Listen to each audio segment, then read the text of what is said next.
lately I've been seeing what I don't think is entirely just straight people being incorrect. I think it's that people just have missed some things in regards to Selene's character.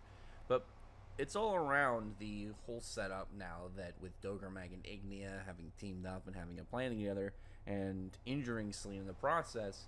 Like Ignia, I don't think Ignia knows that he set Selene into this position to where now she's going to side with them and aid the humans and aid Fairy Tail in their quest to eventually, quest where they will eventually defeat him just because of how like events are set up. It's not like they're focused in pure of going after Ignia. But with this right now, I think people think that Selene's whole setup was just like go against humans, be in charge, and be like some evil overlord, which isn't the case.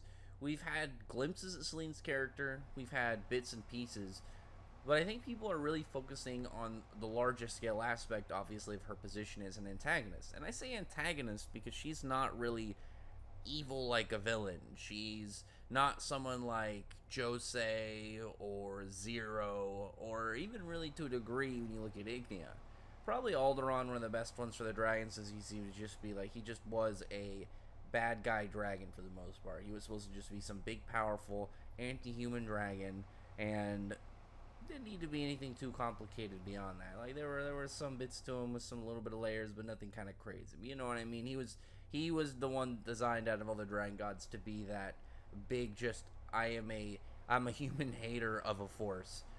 Whereas Selene, we've known that Selene was against the other dragon gods, and even all the way back when she had her flashback with Ferris. We've known that the dragon gods aren't allied with each other, and they've had issues with each other in the past. As well as we know that Selene she's not evil. Like, she's just not. From what we've seen, like, she's just done bad things. But you gotta put into context to how Selene is and Selene's position. Because Selene isn't the way she is because she just woke up and was like, I'm bad, I want to hurt people or do bad things. Selene's is more of a combination of her personality and the power and position she's in. Because Selene doesn't just wake up and decide like she's going to do some bad things. It's more of what she decides to do and who gets either the benefit or the negative in the wake of events. She just has that position where you really think about it is anything that she really wants to do, really nobody can stop her. And I think when you combine that with somebody who's got like a really kind of comfort, enjoyment, entertainment, kind of like lazy personality. Somebody who's just kind of like wants to have a good time, have fun, and just be comfortable.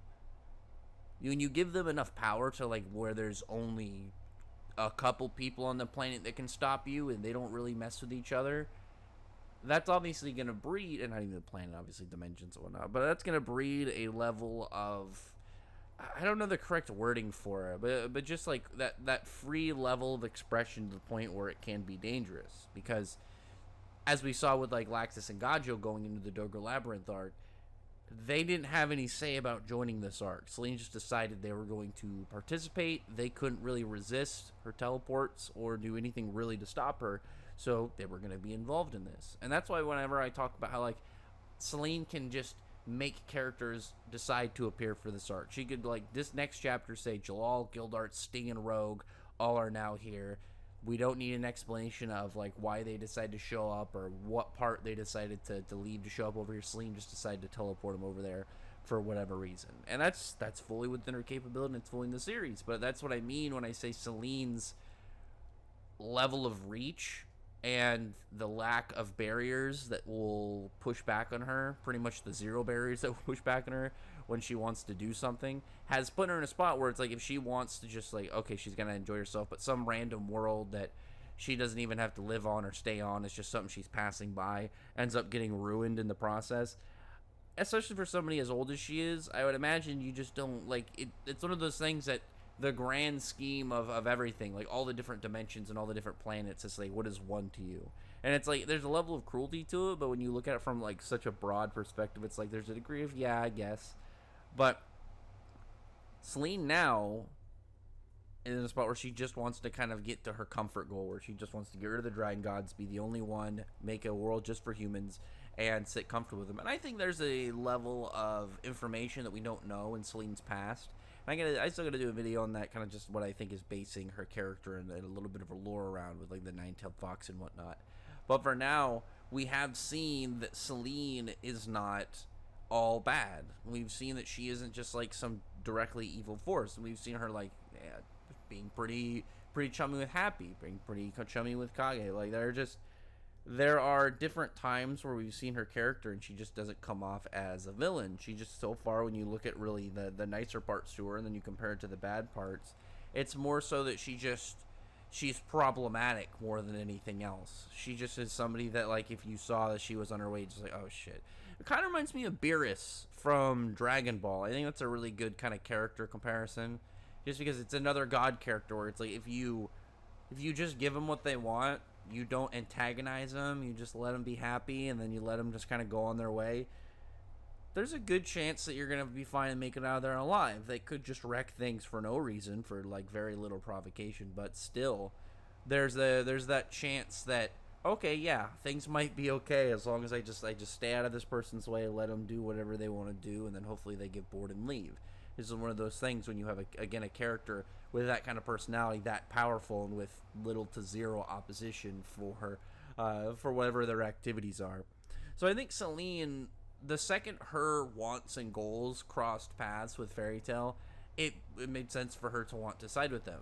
Because Selene should be wherever it benefits what she wants.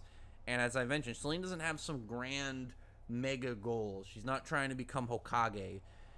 Her goals can change very easily. Like, when your starting goal is like, I just want to enjoy myself and watch these guys fight and do X, Y, and Z, and then you decide just to kind of like change it up a little bit towards like, oh yeah, we're gonna go here and do this now. Very easy to say like, oh yeah, her goal and her achievements now align with another group. It's not like, again, like becoming Hokage is like, well, how is that going to cross paths with like the Dragon God, pretty much Dragon God situations and everything in the 100 Years quest. Whereas with this, it's just like, oh yeah, now they have an adversary that is aligned with like Selene and what Selene wants. So it's like, okay, yeah, Selene will logically be like, yeah, you guys are doing good and you guys are effective at your job, so I'm gonna pretty much side with you now. I think it makes a lot of sense, really, when you just look specifically more at the parts where you're looking at Selene's motivations and why she does what she does, rather than just like what she's done in one arc. But anyway, other than that, though, comment below. Tell me your thoughts about this, because I think some people have missed it, but for a reason I'm not too surprised with. Just because like, you got to pay more attention to Selene's character and more of the minute stuff to really kind of, I think, get some of the hints that Machine was going for. It'll be a lot clearer once we get the actual backstory and stuff. But other than that, though, comment below, thumbs up the video, friend, like, button, subscribe, and check out my other videos. From that, appreciate it. Subscribe, and thank you for listening.